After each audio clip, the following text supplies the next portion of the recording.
Assalamualaikum warahmatullahi wabarakatuh dan selamat sejahtera kepada semua pelajar. Baiklah, kali ini kita sambung lagi pembelajaran kita dalam subjek sejarah tingkatan 4. Kita masih lagi dalam kajian bab 2 berkaitan kebangkitan nasionalisme. Dan pada kali ini mari kita sama-sama mempelajari subtopik 2.6 iaitu faktor kemunculan gerakan nasionalisme. Di mana pada akhir pembelajaran semua pelajar boleh menerangkan faktor kemunculan gerakan nasionalisme di negara kita. Jadi kalau cikgu boleh beri objektif pembelajaran, sepatutnya pada akhir pembelajaran pelajar boleh menghuraikan sekurang-kurangnya 3 faktor kemunculan gerakan nasionalisme di negara kita dengan baik. Jadi mari kita mulakan. Kemunculan nasionalisme pada abad ke-20 didorong oleh beberapa faktor seperti peranan agama, penulisan kreatif dan media cetak. Selain itu, perkembangan sistem pendidikan yang berjaya melahirkan golongan intelektual dan pengaruh luar serta serantau juga menyemarakkan nasionalisme dalam menentang penjajah. Mari kita lihat faktor yang pertama iaitu peranan agama. Para pelajar yang melanjutkan pelajaran di Mesir terdedah dengan falsafah perjuangan gerakan islah. Di Mesir yang dipimpin oleh Said Jamal Al-Din Al-Afghani, Syekh Muhammad Abduh dan Rashid Rida. Gerakan Islam menyeru umat Islam kembali kepada ajaran Islam yang sebenar dengan berpandukan Al-Quran dan hadis. Gerakan ini muncul untuk menentang imperialisme barat di negara Islam. Seterusnya ialah penulisan kreatif. Hasil kesusasteraan seperti novel, cerpen dan puisi daripada tokoh nasionalis digunakan sebagai wadah untuk mengungkap keperitan hidup bangsa yang dijajah serta penderitaan rakyat. Hal ini memberikan impak kepada rakyat untuk menaikkan semangat bagi memahami realiti hidup yang dijajah. Contohnya novel Melor Kuala Lumpur oleh Harun Amirul Rashid dan cerpen Cerita Awang Putat oleh Abdul Rahim Kajai. Karya Pak Sako menyindir penjajah dan mengingatkan anak bangsa akan kepentingan menikmati kebebasan. Jadi ini berkaitan dengan penulisan kreatif. Kita teruskan kepada yang ketiga iaitu media cetak. Faktor media cetak seperti akhbar dan majalah berperanan sebagai penyalur maklumat dan penyebar berita. Antara akhbar awal termasuklah Jawi Peranakan yang menegur campur tangan British dalam soal agama Islam di Singapura dan isu bahasa Melayu. Terdapat juga akhbar sekolah Melayu yang digunakan untuk bahan pembacaan di sekolah Melayu. Kemunculan akhbar seperti Al-Imam, Neraca dan Pengasuh pula memuatkan idea pembaharuan. Akhbar Fajar Sarawak yang diterajui oleh Angkatan Intelektual Melayu diterbitkan sebagai wadah bagi mengkritik dasar pemerintahan Brooke yang mengabaikan hak dan kepentingan Bumiputera Sarawak.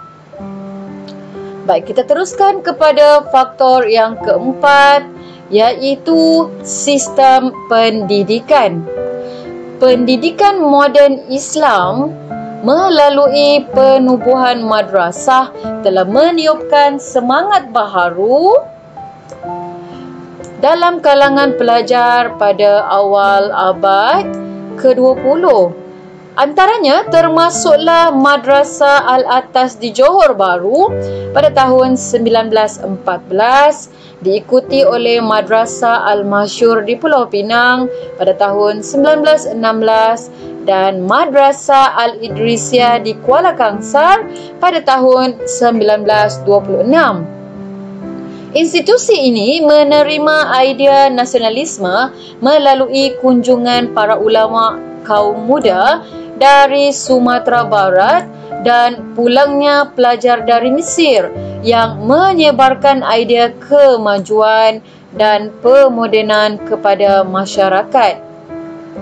Raffles Institution di Singapura, Maktab Melayu Kuala Kangsar atau Malay College Kuala Kangsar MCKK dan juga Maktab Perguruan Sultan Idris atau dikenali sebagai Sultan Idris Training College SITC melahirkan golongan yang memimpin rakyat untuk menuntut hak mendapatkan pendidikan. Melalui sistem pendidikan, pelajar didedahkan dengan idea tokoh falsafah Islam dan Barat yang memperlihatkan kelemahan bangsa yang dijajah serta mendesak British untuk melakukan pembaharuan. Contohnya, SITC menjadi medan ilmu untuk berbincang dan menghasilkan karya nasionalisme bagi menyedarkan masyarakat. Faktor seterusnya ialah kemunculan golongan intelektual. Hasil daripada perkembangan sistem pendidikan, lahirlah golongan intelektual seperti lepasan Timur Tengah. Contohnya, Syed Sheikh Al-Hadi yang menggerakkan idea pembaharuan dalam masyarakat. Begitu juga intelektual lepasan pendidikan Inggeris dan Melayu seperti Abdul Kadir Adabi, Dato' Undang Rembau, Abdullah Haji Dahan, Muhammad Yunus Abdullah, Ustaz Abu Bakar Muhammad Said atau juga dikenali sebagai Abu Bakar Al-Kabir dan Ibrahim Haji Yaakob. Mereka menggunakan akhbar serta menubuhkan persatuan bersifat sosioekonomi dan politik untuk menyedarkan rakyat tentang nasionalisme. Dan faktor yang terakhir ialah pengaruh luar dan serantau. Kebangkitan pan-Islamisme di Empayar Uthmaniyah menyedarkan umat Islam untuk bersatu menentang ancaman luar. Pengaruh gerakan Islah pula dari Mesir menggesa umat Islam melakukan pembaharuan yang progresif. Kemunculan Jepun sebagai kuasa besar dunia yang berjaya menewaskan Rusia membuka mata penduduk tempatan untuk memperjuangkan nasib mereka. Sementara itu, gerakan revolusi Cina yang dipimpin oleh Dr. Sun Yat-sen turut menimbulkan kesedaran nasionalisme kepada negara kita. Gerakan ini berjaya menewaskan kerajaan Manchuria dan menubuhkan sebuah negara Republik China. Kejayaan ini membangkitkan kesedaran rakyat di negara kita untuk menentang penjajah. Begitu juga dengan idea perjuangan Mahatma Gandhi di India yang menentang British tanpa kekerasan menjadi inspirasi pergerakan nasionalisme di negara kita. Akhir sekali terdapat perjuangan Jose Rizal di Filipina dan Soekarno di Indonesia menyemarakkan usaha menentang penjajah di negara kita. Jadi inilah dia pengaruh luar dan serantau yang menjadi faktor pada kemunculan gerakan nasionalisme di negara kita.